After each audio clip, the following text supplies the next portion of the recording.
Episode 13। वो एक तनुमंद जवान आदमी था जिसके नीचे कैथराइन किसी नन्ही चिड़िया की तरह दबी फड़फड़ा रही थी, जबकि मरीजों वाले बिस्तर पर एक कमजोर सा बूढ़ा आदमी बेबसी की तस्वीर बना लेटा था। उसके दाएं बाजू में ग्लूकोज की सुई लगी हुई थी।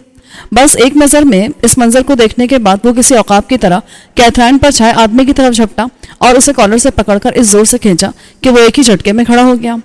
फारूक ने बराह रास्त उसके मुंह को अपने घूंसों की जद में ले लिया। वो आदमी यकीनन वहां किसी की आमद की तवक्को नहीं कर रहा था, इसलिए उसको संभलने का मौका ना मिला। शायद उसे ये यकीन होगा कि रात के इस पहर वहां कोई नहीं आएगा।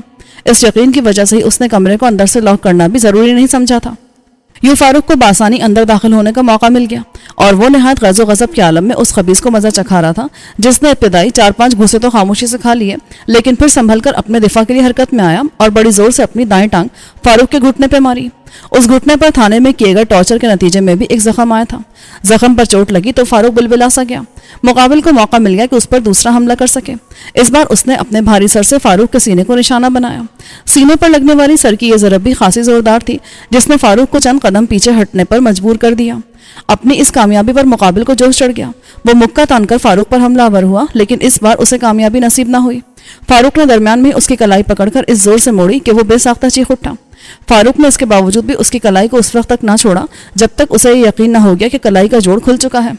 मुकाबिल, जो उसकी निस्बत खासा सेहतमंद था, उस दाव की जद में आकर किसी ज़िबा किए जाने वाले बकरे की तरह डकराता चला गया और यकीनन उसकी आवाज़ दूर तक गई थी, जो रद्दअमल में कई कमरों के दरवाजे खुलने और दौड़ते कदमों की आवाज़ें सुनाई देने लगी। फारूक ने उसको किसी केचवे की तरह जमीन पर पटका और कैथराइन की तरफ मुतवज्जो हुआ। वो जमीन से उठ खड़ी हुई थी और एक दीवार से लगी थर थर कांप रही थी। तनुमंद आदमी से खींचातानी में उसके ब्लाउज के कई बटन टूटने के साथ साथ दाएं शाने पर से भी कपड़ा फट गया था। अपनी इस उरियानी को छुपाने के लिए वो दोनों बाजुओं की कैंची सी बनाए सीने पर बांधे हुई थी। फारूक ने महसूस किया कि वो मुकम्मल तौर पर अपने हवासों में नहीं है और हादसा उस पर बुरी तरह असरअंदाज हुआ है। उसने बिस्तर पर लेटे बूढ़े की टांगों पर पड़ी चादर खींचकर उसकी तरफ फेंकी तो वो जरा सा चौंकी और उसका मकसद समझते हुए जल्दी जल्दी चादर को अपने गिर्द लपेटने लगी। इस दौरान दौड़ते हुए कदमों की आवाजें कमरे तक आ चुकी थी। 2-3 लोग कमरे में दाखिल भी हो गए थे। अंदर दाखिल होने वालों में एक अस्पताल का चौकीदार भी था। यहाँ क्या हो रहा है? कमरे के मंजर पर एक नजर डालने के बाद उसने सख्त लहजे में पूछा। ये कोई बदमाश है जो जबरदस्ती यहाँ घुस आया। ये हमें लूटना चाहता था। मैंने इसे रोकने की कोशिश की तो इसने मेरा ये हाल कर दिया। हाय मेरा हाथ।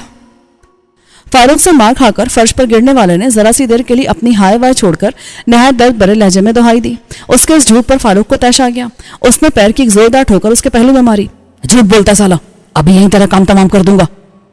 तुम खुद को कंट्रोल में रखो मिस्टर, सच और झूठ का फैसला हम खुद कर लेंगे।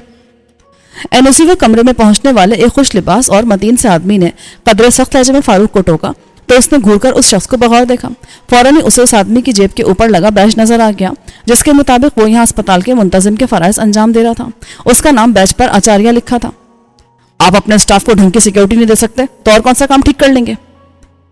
कैथराइन पर एक उचटती सी नजर डालकर फारूक ने आचार्य को तंज का निशाना बनाया, जिस पर उसके चेहरे पर सुर्खी दौड़ गई। लेकिन उसने जवाब में फारूक को कुछ कहने के बजाय कमरे के अंदर और बाहर जमा होने वाले अफराद की तरफ रुख किया और बारूब लहजे में बोला, मेरी आप लोगों से रिक्वेस्ट है कि आप वापस अपने अपने रूम्स में जाएं। यहाँ जो भी प्रॉब्लम है उससे अस्पताल की मैनेजमेंट खुद निमट लेगी। दरखास्त का लफ्ज इस्तेमाल करने के बावजूद उसके लहजे में जो तहक्कुम था उसे हर एक ने महसूस किया। इसके साथ ही अस्पताल का चौकीदार भी हरकत में आ गया और हाथ में मौजूद डंडे से इशारा करते हुए लोगों को वहां से हटाने लगा। इसलिए जल्दी भीड़ छट गई।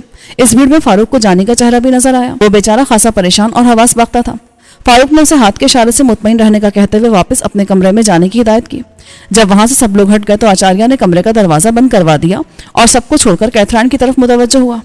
तुम बताओ सिस्टर, यहाँ क्या हो रहा था और ये हंगामा कैसा था? इस आदमी ने मेरे साथ मिसबिहेव करने की कोशिश की थी सर। वो फर्श पर बैठे शख्स की तरफ इशारा करके बोली और एकदम से सकने लगी। ये नर्स झूठ बोल रही है। मुझे लगता है ये भी इसी उचक्के की साथी है। इसी ने अंकल का चेकअप करने के बहाने दरवाजा खुलवाया और पीछे से उचक्का भी अंदर आन घुसा। अभी तुम चुप रहो, तुमसे मैं पूरी बात बाद में सुन लूंगा। आचार्य ने लफंगे को टोका और एक बार फिर कैथराइन की तरफ मुतवज्जो हुआ।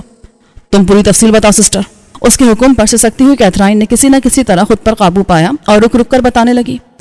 जब से मिस्टर भाटिया यहाँ एडमिट है, ये शख्स मुसलसल मुझे तंग करा।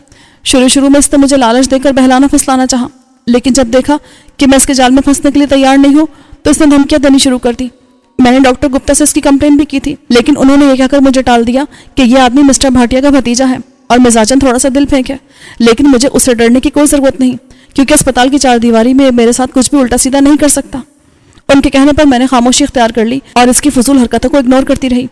آپ کو معلوم ہوگا کہ 24 گھنٹے کی ڈیوٹی دینے کے بعد آج میرا آف تھا، لیکن سسٹر میری کے گھر میں کوئی ایمرجنسی ہو گئی اور انہیں جلدی میں گھر واپس جانا پڑا۔ اسپتال کے نزدیک رہنے کی وجہ سے مجھے ان کی جگہ ڈیوٹی پر کال کر لیا گیا۔ مجھے ڈیوٹی پر 1 گھنٹہ ہی ہوا ہے۔ آنے کے تھوڑی دیر بعد اس آدمی نے میرے پاس آ کر کہا کہ مسٹر بھاٹیا کی طبیعت بگڑ رہی ہے اور انہیں سانس لینے میں مشکل ہو رہی ہے۔ میں اس اطلاع پر فوراً ان کے کمرے کی طرف دوڑی چلی آئی اور یہاں آتے اس نے پیچھے سے مجھ پر حملہ کر دیا۔ اگر مسٹر فاروق یہاں نہ آتے تو آج جانے اس کے ہاتھوں میرا کیا حال ہوتا۔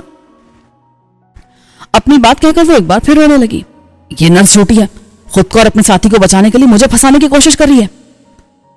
تنومن جوان ایک بار پھر چلایا، لیکن اس کی آواز میں وہ مضبوطی نہ تھی جو ایک سچے آدمی کی آواز میں ہوتی ہے۔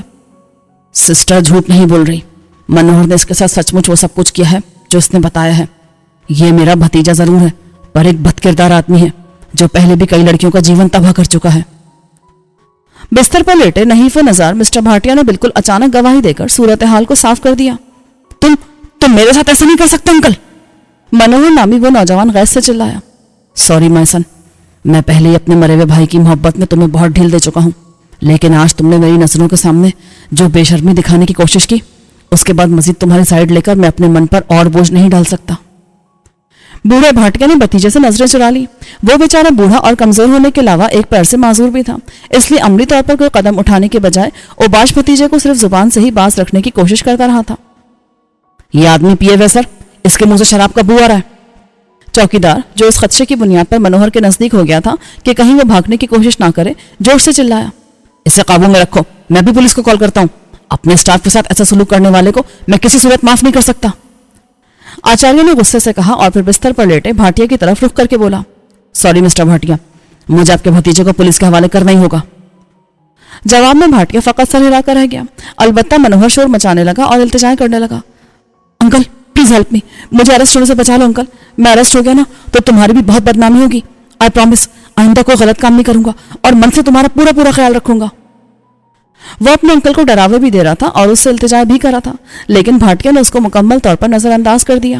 اس کی طرف سے مایوس ہو کر منوہر نے کوشش کی کہ وہاں سے فرار ہو جائے، لیکن چوکیدار پوری طرح ہوشیار تھا، اس نے اس کی ہر کوشش کو ناکام بنا دیا۔ اسے دفتر میں لے چلو، میں وہیں پولیس کو بلا لوں گا۔ آچاریہ نے چوکیدار کو حکم دیا اور پھر کیتھرائن کی طرف متوجہ ہوا۔ تم کیسا فیل کر رہی ہو سسٹر؟ ڈیوٹی جاری رکھ سکتی ہو یا میں کسی اور نرس کو کال کر لوں؟ I am feeling better now sir, آپ کسی کو کال نہ کریں، میں ڈیوٹی پوری کر لوں گی۔ اب وہ کافی سنبھل چکی تھی۔ اوکے مسٹر فاروق، آپ بھی اپنے روم میں جا کر ریسٹ کریں، اگر پولیس والوں نے خواہش ظاہر کی تو آپ کو ان کے سامنے بیان دینے کی زحمت اٹھانی پڑے گی۔ شور، فاروق نے مختصر جواب دیتے ہوئے مسکرانے کی کوشش کی۔ سر کا درد جسے وہ وقتی طور پر فراموش کر چکا تھا، اس سارے ہنگامے کے دوران مزید شدت اختیار کر گیا۔ اس نے مناسب سمجھا کہ آچاریہ کے مشورے کے مطابق اپنے کمرے میں جا کر آرام کر لے۔ کمرے میں جانی اس کا منتظر تھا، اسے دیکھتے وہ فوراً اپنی جگہ سے اٹھ کھڑا ہوا، لیکن اب فاروق کے اندر اتنی ہمت نہ تھی کہ اس کے چہرے پر لکھے سوالات کے جواب دے سکے، چنانچہ خاموشی سے جا کر اپنے بستر پر لیٹ گیا۔ جانی نے بھی اس کا موڈ دیکھتے ہوئے کوئی سوال نہ کیا اور خاموشی سے اس کی پایتی میں بیٹھ کر پاؤں دابنے لگا۔ ان کے درمیان وقت دبے قدموں گزرنے لگا۔ تقریباً 20 منٹ بعد کمرے کا دروازہ کھلا اور کیتھرائن اندر آئی۔ وہ اپنا پھٹ جانے والا لباس بدل کر دوسرا یونیفارم پہن چکی تھی۔ آر یو اوکے مسٹر فاروق؟ اس نے فاروق کا چہرہ دیکھا تو ماتھے پر ہاتھ رکھ کر فکر مندی سے پوچھنے لگی۔ درد برداشت کرنے کی جدوجہد میں اس کے چہرے کی رنگت متغیر ہو گئی تھی۔ کیتھرائن نے اس تبدیلی کو فوراً محسوس کر لیا۔ میرے سر میں بہت شدید درد ہو رہا ہے۔ اوہ، یہ تو اچھی بات نہیں ہے، میں بھی ڈیوٹی ڈاکٹر کو بلاتی ہوں۔ وہ تیزی سے کمرے سے باہر نکل گئی۔ چند منٹ بعد وہ واپس آئی تو اس کے ساتھ ڈاکٹر تھا۔ اس نے پہلے فاروق سے اس کی کیفیت کے بارے میں سوالات کیے، پھر کیتھرائن سے اس کی فائل مانگ کر اس میں درج ڈاکٹر فورڈ کی ہدایت کے مطابق ایک انجیکشن تیار کرنے کا حکم دیا۔ کیتھرائن نے یہ کام بہت تیزی سے نمٹایا۔ انجیکشن فاروق کے بازو میں لگا تو تھوڑی دیر بعد اسے آہستہ آہستہ آرام آنے لگا اور تنے ہوئے اعصاب ڈھیلے پڑنے لگے۔ دادا، بوجھل ہو جانے والی آنکھوں کو بند کرنے سے قبل اس نے اب تک حیران پریشان اپنے قریب کھڑے جانے کی سرگوشی سنی تو کھلے دروازے سے اندر داخل ہوتے ربن پر ایک نظر ڈالی اور پھر آنکھیں موند لی۔ دوا مکمل طور پر اس کے اعصاب پر چھا گئی تھی اور اب اس کے لیے مزید آنکھوں کو کھلا رکھنا ممکن نہیں رہا تھا۔ کیا ہے رے، تو اپنے کو چین لینے دے گا کہ نہیں؟ ایسے تو سب کام دھندا چوپٹ کروا دے گا۔ فاروق جانے کتنے گھنٹوں بعد ہوش آواز کی دنیا میں واپس لوٹا تو ربن اس کے بستر کے قریب کرسی پر بیٹھا تھا۔ فاروق ایک انگڑائی لے کر اٹھ بیٹھا۔ उसे बैठते देखकर ही रब्बा ने खुरदरे लहजे में उससे सब कहा, लेकिन उस खुरदरे लहजे के पीछे मोहब्बत का जो दरिया मुअज्जम था उससे फारूक अच्छी तरह वाकिफ था, इसलिए बजाय बुरा मानने के हंस दिया। अब दंदियां बाहर निकाल रहे और रात को तमाशा लगा के रख दिया था। माँ कसम अपन इतना खुश खुश वापस आया था कि तेरे को खुशखबरी सुनाएगा, लेकिन भाई तूने अपन के हाथ में फुला डाले। क्या जरूरत थी तेरे को हीरो बनने की? मालूम है ना कि सर पे चोट लगी है, लफड़े में कुछ उल्टा सीधा हो जाता तो तेरा क्या जाता, अपने तो सब कुछ उलट पलट होकर रह जाता ना। अब जाने दो ना दादा, जो होना था हो गया। मैं कोई जानबूझ कर झगड़े में थोड़ी पड़ा था, मैं तो बस यूं ही टहलने के लिए निकला था कि उधर भाटिया के कमरे में गड़बड़ का एहसास हुआ। अब तुम ही बताओ, एक कमजोर लड़की को मुश्किल में देखकर मैं उसकी मदद न करता तो क्या करता? ये सब मैंने तुम्हारे साथ रहकर ही तो सीखा है ना। मतलब ये भी अपन का ही कसूर है? अपन तेरे को ऐसा बना दिया कि अपना बुरा भला सोचे बगैर किसी भी फड्डे में जाकर कूद पड़े। मैंने ऐसा तो नहीं कहा। वो गड़बड़ा सा गया तो रब्बन के होठों पर मुस्कुराहट दौड़ गई। मुस्कुराहट को देखकर फारूक की जान में जान आई। उसी वक्त दरवाजा खुला और डॉक्टर प्रकाश एक नर्स के साथ अंदर आया। Hello young man, how are you? Fine. रात तो भी तुमने बड़ा कारनामा अंजाम दिया, सारे अस्पताल में तुम्हारी बहादुरी की धूम मची हुई है। डॉक्टर ने उसकी आंखों के पपोटे पलटकर मुआयना करते हुए सराहने वाले अंदाज में कहा, जी हाँ, इसी कारनामे की बदौलत बैठा निहार मुंह डांट खा रहा हूं। उसने डॉक्टर को बताया तो वह हंस पड़ा और रब्बन की तरफ देखते हुए बोला, इन्हें तुम्हें डांटने का पूरा पूरा हक है। अमले की 1000 तसल्लियों के बावजूद ये रात से तुम्हारे पास पलक झपकाए बगैर बैठे। सुबह से मैं खुद ने कई बार समझा चुका हूं कि तुम ठीक हो और सिर्फ दवाओं के असर की वजह से सो रहे हो, लेकिन इनकी तसल्ली नहीं हो रही थी। मुझे पेट भर कर डांटे बगैर भलन की तसल्ली हो सकती है क्या? डॉक्टर फिर हंस दिया और जरा संजीदगी से बोला, ऐसी डांट खिलाने वाले भी खुश नसीबों को मिलते हैं। वैसे अब तुम्हें चाहिए कि डांट के अलावा भी कोई हल्की फुल्की ग़िज़ा ले लो, रात से खाली पेट हो। एनर्जी की कमी तो खैर तुम्हें महसूस नहीं हो रही होगी क्योंकि हमने तुम्हें ड्रिप लगा दी थी, लेकिन तुम जैसे जवान आदमी के लिए सबसे अच्छी बात यही होगी कि इन आर्टिफिशियल सोर्सेज के बजाय नेचुरल सोर्सेज से एनर्जी गेन करो। गुड डाइट गुड हेल्थ के लिए बहुत जरूरी है। डॉक्टर ने कमरे से निकलते निकलते उसके शाने पर थपकी देकर उसे खामोश तसल्ली दी। चल उठकर मुंह हाथ धो ले, फिर खाना निकालते हैं। विजय के हाथ सज्जू ने तेरे लिए बहुत कुछ तैयार करके भिजवाया, सब यूं ही पड़ा ठंडा हो रहा है। रब्बन ने कहा तो वो फौरन ही फर्माबरदारी का मुजाहरा करते हुए बिस्तर से उतर गया। रब्बन ने अपनी जगह से एक कदम यूं हरकत की जैसे उसे सहारा देना चाहता हो, लेकिन फिर रुक गया। यही मौका था अपनी तरबियत और फारूक की मजबूती को जांचने का। उस जांच के नतीजे में उसे मायूसी का मुंह न देखना पड़ा। फारूक मजबूती से कदम जमाता कमरे से मुल्हिका बाथरूम में चला गया। वहां से ताजादम होकर वापस आया तो देखा कि कैथराइन कमरे में मौजूद है। उसने उस वक्त नर्सों वाले मखसूस यूनिफॉर्म के बजाय गुलाबी रंग का एक लंबा फूलदार स्कर्ट पहन रखा था, जिसमें ज्यादा कम उम्र और खूबसूरत नजर आ रही थी। फारूक को आते देखकर वो धीरे से मुस्कुरा दी और अपने हाथों में मौजूद फूलों का गुलदस्ता उसको थमाया। गुलदस्ते के साथ ही एक छोटा सा गेट वेल सुन का कार्ड भी मुंसलिक था। इस तकलीफ की क्या जरूरत है सिस्टर? एक नर्स की हैसियत से तो वाकई नहीं थी, लेकिन मैं इस वक्त ऑन ड्यूटी नहीं हूँ, हर एक दोस्त की हैसियत से आपकी मिजाज पुरसी के लिए आई हूँ, इसलिए इतना तकलीफ तो चलता ही है। उसने मुस्कुराते हुए नर्म लहजे में फारूक की बात का जवाब दिया तो वो और भी ज्यादा खूबसूरत लगने लगी। उसके बाद उसने खुद ही टिफिन से खाना निकालकर लगाना शुरू कर दिया। यकीनन फारूक के अदम मौजूदगी में रब्बन ने उसको बता दिया था कि वो लोग खाने की तैयारी कर रहे हैं, इसलिए उसने खाना लगाने की जिम्मेदारी अपने सर ले ली। वो खुद भी एक छोटे से टिफिन में उसके लिए चंद सैंडविचेस तैयार करके लाई थी। अंडे में दूध और शहद की आमेजिश करके उसमें डबल रोटी के टुकड़ों को डुबोकर सुनहरी रंगत में डाला गया था। फारूक ने उसके इसरार पर एक सैंडविच उठाकर चखा तो शक्ल और खुशबू के अलावा जायके के एतबार से भी सैंडविच खुश जायका निकला। उसकी सलाह पर रब्बन ने भी चक्कर देखा तो तारीफ के बगैर ना रह सका। उन दोनों की तारीफ सुनकर कैथराइन के चेहरे पर खुशी के रंग दौड़ गए। उन्होंने बाइसरार उसे भी अपने साथ खाने में शामिल कर लिया और अब वो सब यूं मिलजुल कर बैठे थे जैसे एक ही खानदान के अफराद हों। लिए दिए रहने वाली कैथराइन का ये नर्म नर्म सा रूप बहुत अच्छा लग रहा था। आपने बड़ी जहमत उठाई मिस, मुझे अंदाजा कि आप बहुत थकी हुई थी। आपको चाहिए था कि ड्यूटी ऑफ करने के बाद इत्मीनान से रेस्ट करती, लेकिन आप इन चक्करों में पड़ गई। प्लीज मुझे शर्मिंदा मत करें, मैंने बिल्कुल भी जहमत नहीं उठाई। अस्पताल से जाकर मैंने पहले खूब रेस्ट किया और फिर ये सैंडविचेस तैयार किए थे। इन्हें बनाना कुछ ऐसा खास मुश्किल नहीं है, 10-15 मिनट में रेडी हो जाते हैं। गुलदस्ता भी मैंने अस्पताल के बाग से फूल तोड़कर तैयार किया है, इसके लिए मुझे ज्यादा तरद्दुद नहीं करना पड़ा। अरे ये इतना खूबसूरत गुलदस्ता आपने खुद तैयार किया है? मुझे तो बिल्कुल भी गुमान न हुआ कि ये खुद से तैयार किया गया होगा। इसे देखकर तो ऐसा लगता है कि किसी बहुत माहिर शख्स ने बनाया है। फूलों के इंतखाब और सजावट दोनों में ही बहुत ज्यादा सलीका नजर आ रहा है। फारूक ने बेसाख्तगी से तारीफ की तो वो झेप सी गई और महजूब से लहजे में बताने लगी, मैंने जिस मिशनरी स्कूल में एजुकेशन हासिल की है वहाँ हमें ऐसे छोटे मोटे हुनर भी सिखाए जाते थे, इसलिए मैं इस फन से थोड़ी बहुत वाकिफ हूँ। आपके पास आने से पहले मैं मिस्टर भाटिया का शुक्रिया अदा करने गई थी और उनको भी गुलदस्ता पेश किया था, उन्हें भी वो बहुत पसंद आया। आपको मिस्टर भाटिया का शुक्रिया अदा करने की क्या जरूरत पेश आई थी? फारूक ने मुंह बनाकर पूछा। जरूरत तो थी ना, یہ تو ان کا بڑکپن ہے کہ انہوں نے اپنے بھتیجے کے خلاف گواہی دے کر مجھے اور آپ کو پولیس والوں کو الٹے سیدھے سوالوں سے بچا لیا۔ اگر وہ ایسا کرنے کے بجائے منوہر کا ساتھ دیتے تو پولیس منوہر کا ہم پر لگائے گا الزام تسلیم کرنے میں دیری نہیں لگاتی۔ مسٹر بھاٹیا جس پوزیشن کے آدمی ہے نا، ان کی بات کوئی رد نہیں کر سکتا۔ آپ نے بھاٹیا ٹیکسٹائل مل اور دوسری ایسی کئی چیزوں کے بارے میں تو ضرور سن رکھا ہوگا۔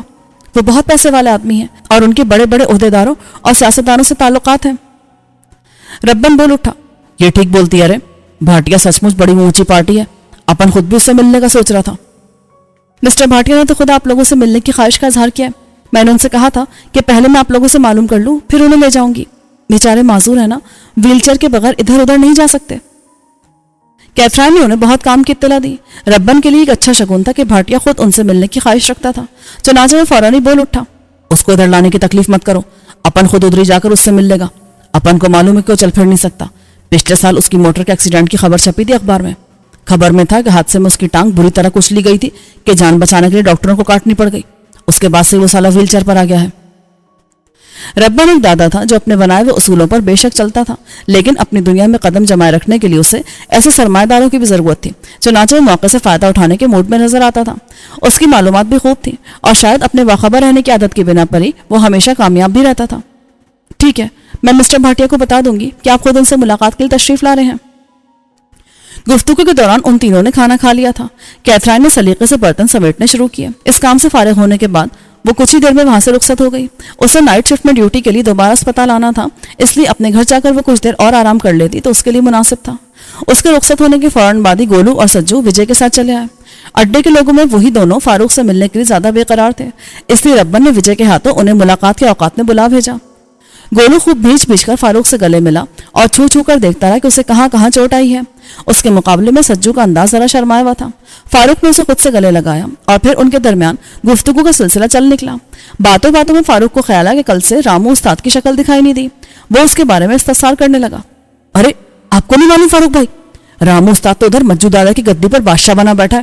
بابا نے کل رات مجو کا واٹ لگا دیا اور سالے کا وہ حال کیا کہ اب دوبارہ بمبئی میں اس کی صورت کبھی دکھائی نہیں دے گی۔ گولو فوراً جوش سے بول پڑا۔ فاروق نے سوالیہ نظروں سے ربن کو دیکھا۔ رات تیرے کو یہی خوشخبری سنانے کی تھی، پر ادھر جو لفڑا کھڑا تھا اس میں سنانی رہ گئی۔ ربن نے منہ بناتے ہوئے کہا اور پھر اس کے اصرار پر پوری تفصیل سنا ڈالی۔ بیچ میں گولو بھی بڑھ چڑھ کر لقمے دیتا رہا اور دونوں داداؤں کی لڑائی کا قصہ تو اس نے یوں سنایا جیسے اس کا آنکھوں دیکھا حال ہو، حالانکہ وہ موقع پر موجود ہی نہ تھا، اور اس کی معلومات کا ذریعہ کل ربن اور رامو کے ساتھ مجو دادا کے اڈے پر جانے والے افراد تھے۔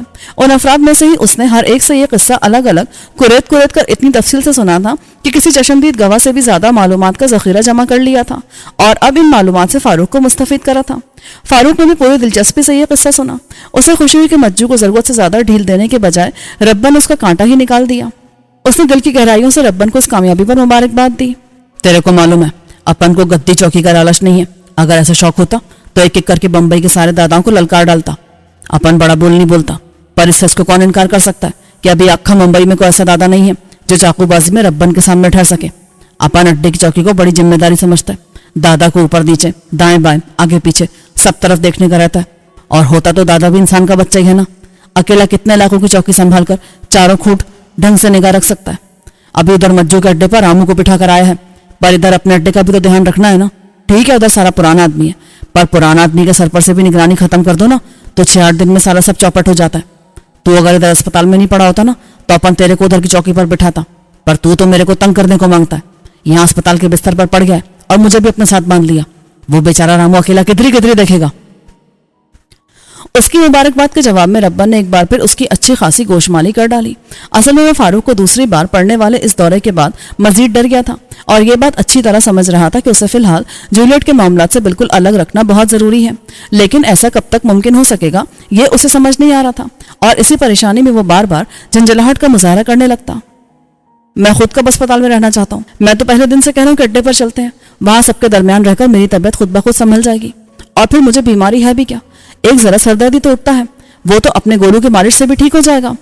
زیادہ مت بول، بڑا ہے اڈے پر سب کے بیچ رہ کر سنبھل جانے والا، ادھر وہ سارے لندن امریکہ سے ڈاکٹر کی ڈگریاں لے کر آئے ہیں نا جو اسپتال سے تیرا اچھا علاج کر دیں گے۔ اپن تیرے کو صاف بول رہا ہوں، جب تک ڈاکٹر اجازت نہ دینا ادھر سے ہلنے کی بات بھی مت کرنا۔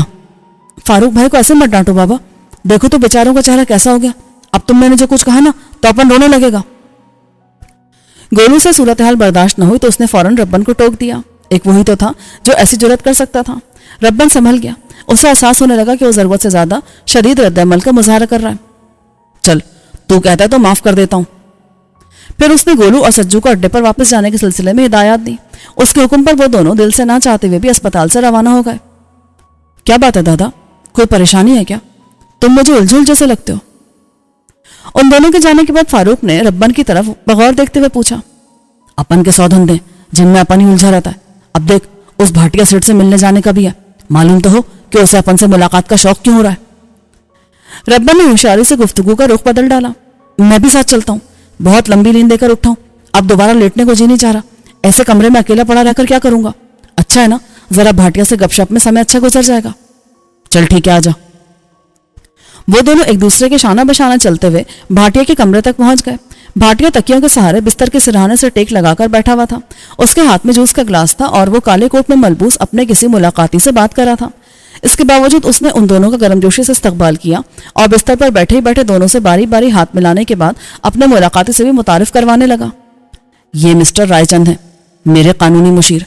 मैंने अपनी विल पर बातचीत के लिए इन्हें बुलाया था। और वकील साहब, ये दोनों वही हजरात हैं जिनका अभी थोड़ी देर पहले मैंने आपसे तस्करा किया था।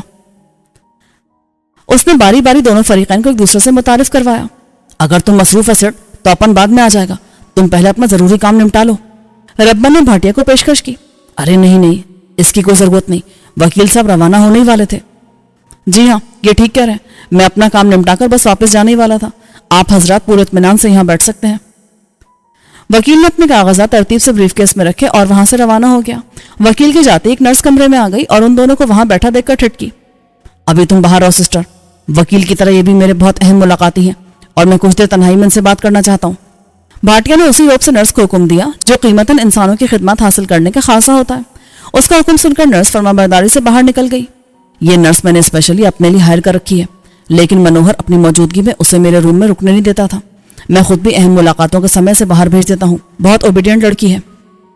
भाटिया ने उन्हें आगाह किया। सूरत के एतबार से वो नर्स अच्छी खासी गई गुजरी थी। शायद इसी वजह से मनोहर उसकी कमरे में मौजूदगी को पसंद नहीं करता होगा। इस बात का अंदाजा उन दोनों ने खुद ही लगाया। आपकी तबीयत अब कैसी है?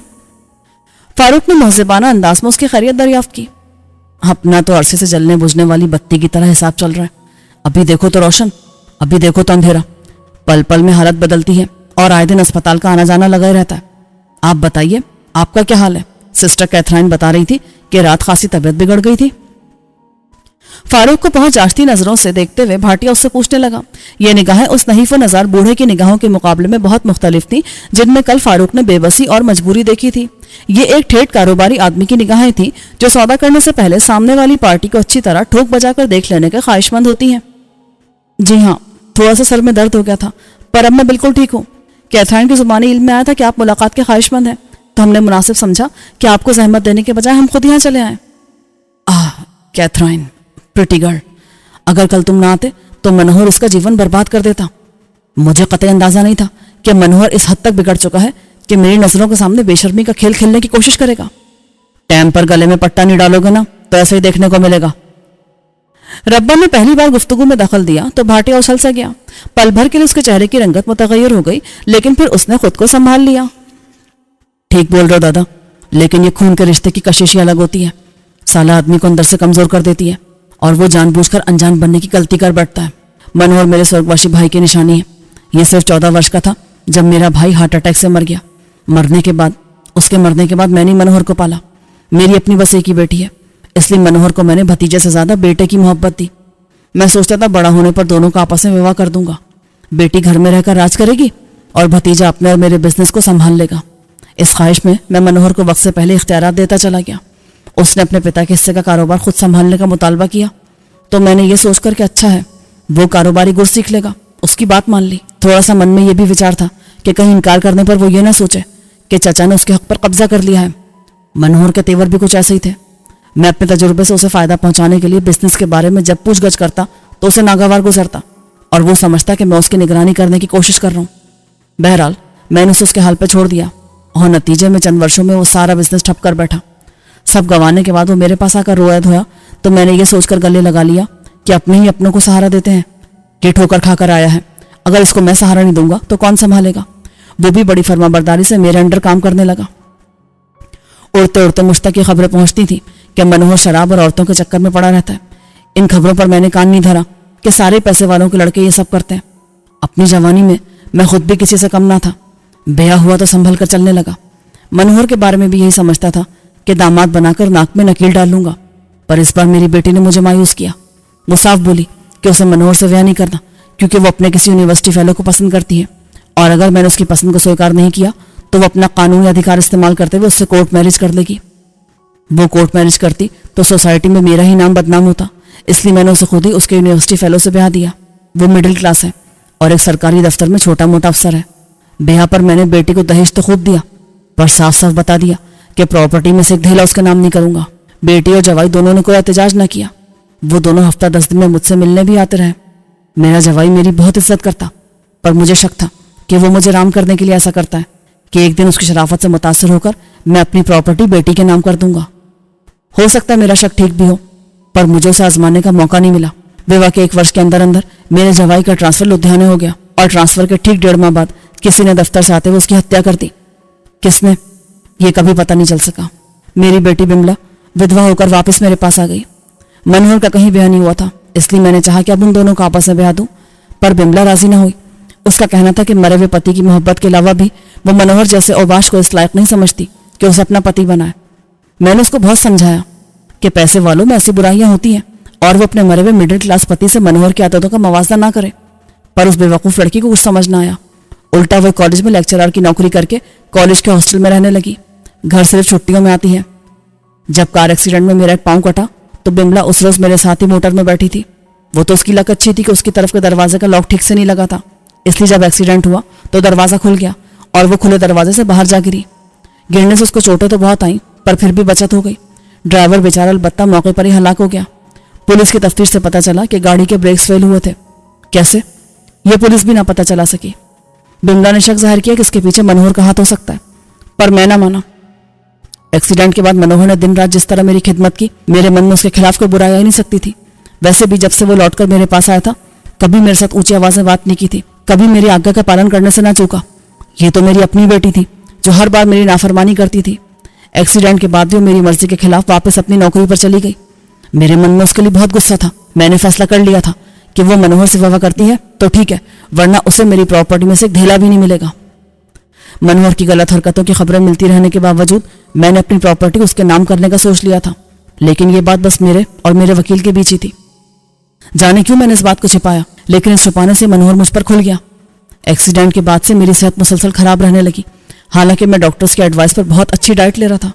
दवा और ग़िज़ा का जब सेहत पर अच्छा असर पड़ता नजर न आया तो डॉक्टर ने मेरे कुछ टेस्ट करवाए, जिनसे मालूम हुआ कि मुझे स्लो पॉइजन दिया जा रहा है। ऐसा कौन कर रहा है, पता चलाना आसान नहीं था। यह मनोहर की हरकत भी हो सकती थी और बिमला भी किसी मुलाजिम को लालच देकर ऐसा करवा सकती थी। जब बात रुपए पैसे की हो ना, तो खून के रिश्तों का भी कोई एतबार नहीं रहता। मैंने पुलिस में भी रिपोर्ट ना करवाई कि जगह सही होती, बस एहतियात करने लगा। उन्हीं दिनों मुझे ये इत्तला भी मिली कि बिमला अपनी सहेली के साथ शॉपिंग पर जाते हुए तेज रफ्तार मोटर के नीचे आने से बाल बाल बची है। ये इत्तला मुझे उसकी सहेली ने दी। उसका कहना था कि अगर ऐन वक्त पर वो बिमला का हाथ पकड़कर उसे घसीट ना लेती तो मोटर उसे कुचल कर ही चली जाती, क्योंकि मोटर चलाने वाला जिस अंदाज से उसे चला रहा था उससे यही लगता था कि वो मन में बिमला को कुचलने का इरादा लेकर ही सड़क पर निकला है। एक पिता की हैसियत से इस खबर ने मुझे परेशान किया। साथ ही ये शक भी मन में आया कि अगर बिमला मुझे स्लो पॉइजनिंग करवा रही थी तो उसे बात पता चल गई होगी कि आजकल खाने पीने में मैं बहुत एहतियात कर रहा हूँ। उसने खुद को शक से साफ जाहिर करने के लिए जानबूझकर खुद पर कातलाना हमले की कहानी मुझ तक पहुंचाई हो। मनोहर को भी अब मैं शक की नजरों से देखने लगा था, पर उसके खिलाफ मुझे कभी कोई क्लू नहीं मिला। अलबत्ता तमाम तरह एहतियात के बावजूद शरीर डिप्रेशन की वजह से मेरे कमजोर दिल पर जो असर पड़ा उसने मुझे अस्पताल जरूर पहुंचा दिया। मनोहर हमेशा की तरह अब भी मेरी खिदमत कर रहा था, लेकिन परसों रात इत्तेफाक से सोते में आंख खुलने पर मैंने देखा कि वो मेरी दवा की बंद शीशी के ढक्कन में सिरेंज से कुछ इंजेक्ट कर रहा है। मुझे सबूत मिल गया कि कौन मेरी हत्या करने की कोशिश कर रहा है, लेकिन मैंने मनोहर पर कुछ जाहिर नहीं किया। मैं उसको किसी और तरह सजा देने का सोच रहा था कि कल रात कैथराइन वाला केस हो गया। रात शायद मनोहर ने जरूरत से ज्यादा ही पी ली थी और शराब में दिमाग पर चढ़कर उसके होश छीन लिए थे, जो वो मेरा लिहाज भी न कर सका, बल्कि उल्टा मुझसे भी ऐसी बकवास कर गया जिससे उसका इरादा खुलकर मेरे सामने आ गया। यह भी इत्तेफाक था कि कैथराइन की सहायता के लिए भगवान ने मिस्टर फारूक को यहाँ भेज दिया। मिस्टर आचार्य से मेरी अच्छी जान पहचान है। उन्होंने मुझे आप लोगों के बैकग्राउंड के बारे में बताया तो मुझे जानकर खुशी हुई कि मनोहर को सजा देने के लिए मुझे जिन अफराद की तलाश थी وہ خود مجھ تک پہنچ گئے۔